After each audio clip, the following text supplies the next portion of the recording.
Hello friends, welcome to my channel మన ఇంటి వంటలు. నేను మీ సుధాను. ఈరోజు మీ ముందుకు వచ్చేసాను చల్లని ఐస్ క్రీమ్ రెసిపీతో.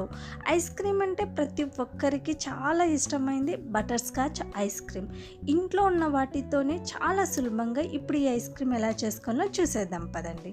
ఫస్ట్ ఒక బౌల్ తీసుకొని అందులో 2 టేబుల్ స్పూన్ల కార్న్ ఫ్లోర్ వేసుకోండి. మీ దగ్గర కార్న్ ఫ్లోర్ లేకపోతే మైదా పిండిని కూడా వేసుకోవచ్చు. ఇక్కడ 2 టేబుల్ స్పూన్ల మిల్క్ పౌడర్ వేస్తున్నాను. మీ దగ్గర మిల్క్ పౌడర్ లేకపోతే 3 టేబుల్ స్పూన్లు కార్న్ ఫ్లోరే వేసుకోండి. తర్వాత ఒక పావు కప్పు పాలను తీసుకొని ఈ విధంగా కొద్దిగా వేసుకుంటూ ఉండలు లేకుండా బాగా కలుపుకొని పక్కన పెట్టుకోండి. తర్వాత స్టవ్ పైన ఒక ప్యాన్ పెట్టుకొని అందులో 1/2 litre full cream milk use చేస్తున్నాను నేను. ఒకవేళ మీకు ఫుల్ క్రీమ్ మిల్క్ దొరకకపోతే నార్మల్ మిల్క్ అయినా యూస్ చేయొచ్చు. హై ఫ్లేమ్లో పెట్టుకొని పాలు పొంగు వచ్చేంత వరకు వెయిట్ చేయాలి. పాలు ఈ విధంగా పొంగొస్తున్నప్పుడు మీడియం ఫ్లేమ్లో పెట్టుకొని 10 నిమిషాల పాటు పాలను మరగనివ్వాలి. చుట్టూ అంచులకు అంటుకుంటున్న మీగడని తీసుకొని ఈ విధంగా పాలల్లో కలిపేసుకుంటూ 10 నిమిషాల పాటు బాగా మరగనివ్వండి. తర్వాత ఇందులో మనం ఆల్రెడీ కలిపి పెట్టుకున్న కార్న్ఫ్లోర్ బ్యాటర్ మొత్తం పాలల్లో వేసుకోవాలి. తర్వాత మీడియం ఫ్లేమ్లోనే పెట్టుకొని బాగా కలుపుకోండి. ఇందులోనే చక్కెరను వేసుకోవాలి. 4 టేబుల్ స్పూన్ల చక్కెర అయితే కరెక్ట్గా టేస్ట్ సరిపోతుందండి. చక్కెర మొత్తం కరిగి బ్యాటర్ బాగా చిక్కపడేంత వరకు మనం కలుపుకుంటూనే ఉండాలి. పాలు ఈ విధంగా చిక్కపడుతున్నప్పుడు ఇందులో కొద్దిగా ఎల్లో ఫుడ్ కలర్ని వేసుకొని ఒకసారి బాగా కలుపుకోండి. బటర్ స్కాచ్ ఐస్ క్రీమ్ బయట మనకి కొద్దిగా ఎల్లో కలర్లో దొరుకుతుంది కాబట్టి ఇక నేను వేసాను. మీకు నచ్చితే వేసుకోండి, లేదంటే స్కిప్ చేసేయండి. ఈ బ్యాటర్ మరీ థిక్గా అయ్యే వరకు ఉండకూడదు. ఇక్కడ నేను వీడియోలో చూపించే కన్సిస్టెన్సీ వచ్చిన తర్వాత స్విచ్ ఆఫ్ చేసి చల్లారనివ్వండి. ఈ బ్యాటర్ పూర్తిగా చల్లారే వరకు వెయిట్ చేయండి. ఇలా చల్లారిన తర్వాత మిక్సీ జార్ తీసుకొని అందులోకి వేసుకోండి.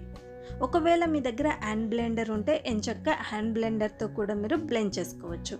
ఇప్పుడు ఇందులో ఒక 1 table spoon butter scotch essence వేస్తున్నాను.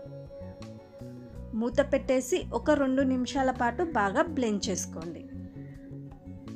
చూడండి, ఈ విధంగా బ్లెండ్ చేసుకున్న తర్వాత ఇప్పుడు ఈ బ్యాటర్ని ఒక బాక్స్లోకి ట్రాన్స్ఫర్ చేసుకోండి.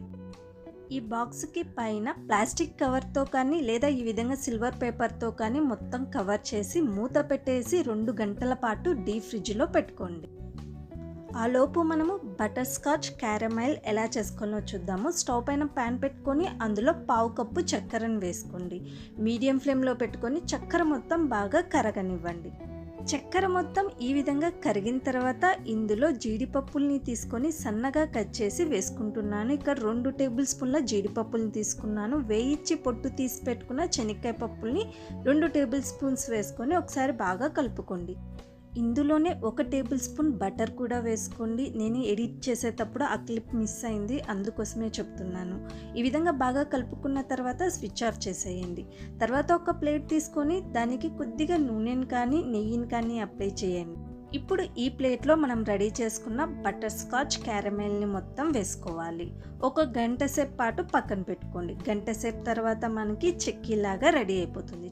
ఇలా రెడీ అయిన ఈ చెక్కీని చిన్నగా కట్ చేసుకొని ఒక కవర్లో కానీ జిప్ లాక్ బ్యాగ్లో కానీ వేసుకొని ఈ విధంగా క్రష్ చేసుకోండి. మరీ పౌడర్లా లేకుండా అక్కడక్కడ పలుకులుగా ఉండేలాగా క్రష్ చేసుకోండి. ఇలా రెడీ చేసుకున్న వీటిని కొద్దిసేపు పక్కన పెట్టండి. 2 గంటల తర్వాత ఫ్రిడ్జ్లో పెట్టిన ఐస్ క్రీమ్ని బయటికి తీయండి. చూడండి, ఐస్ క్రీమ్ ఆల్మోస్ట్ రెడీ అయిపోయింది. కానీ వెంటనే సర్వ్ చేసుకోకుండా మరొకసారి మిక్సీలోకి ట్రాన్స్ఫర్ చేసుకొని మరో 2 నిమిషాల పాటు బాగా బ్లెండ్ చేసుకోండి. ఈ విధంగా 2 సార్లు బ్లెండ్ చేయడం వల్ల ఐస్ క్రీము మనకు బయట రెస్టారెంట్లో ఎలా అయితే దొరుకుతుందో అదే విధంగా సాఫ్ట్గా టేస్టీగా ఉంటుంది. ఇలా బ్లెండ్ చేసుకున్న తర్వాత మళ్ళీ బాక్స్లోకి ట్రాన్స్ఫర్ చేయండి.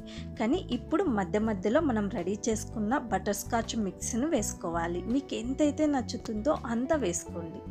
చూడండి, ఈ విధంగా నేను మొత్తం బటర్ స్కాచ్ మిక్స్ని వేసుకున్నాను. తర్వాత మళ్ళీ సిల్వర్ పేపర్తో కవర్ చేసుకొని మూత పెట్టేసి ఈసారి 7 నుంచి 8 గంటల పాటు డీప్ ఫ్రిడ్జ్లో పెట్టుకోండి. 8 గంటల తర్వాత డీప్ ఫ్రిడ్జ్లో పెట్టిన బాక్స్ను బయటికి తీసి చూస్తే మీకు butter scotch ice cream ready అయిపోయింది. ఒక 10 నిమిషాలు పక్కన పెట్టి తర్వాత ఈ విధంగా స్కూపర్తో కానీ లేదా గెరిటెతో కానీ మీరు సర్వ్ చేసుకోవచ్చు. చూసారు కదా, చాలా సింపుల్గా క్రీమీగా టేస్టీగా ఉండే బటర్ స్కాచ్ ఐస్ క్రీమ్ ఇంట్లోనే చాలా సులభంగా చేసుకోవచ్చు. మీరు కూడా మీ ఇంట్లో ట్రై చేసి మీ పిల్లలకి ఇచ్చి చూడండి, చాలా ఇష్టంగా తింటారు. హోమ్ మేడ్ ఐస్ క్రీమ్ని చాలా సులభం కదా, ట్రై చేసేయండి. మీకు ఎలా వచ్చిందో నాకు కామెంట్ సెక్షన్లో చెప్పండి. వీడియో మీకు నచ్చినట్లయితే లైక్ చేయండి, షేర్ చేయండి. మోర్ ఇంట్రెస్టింగ్ వీడియోస్ కోసం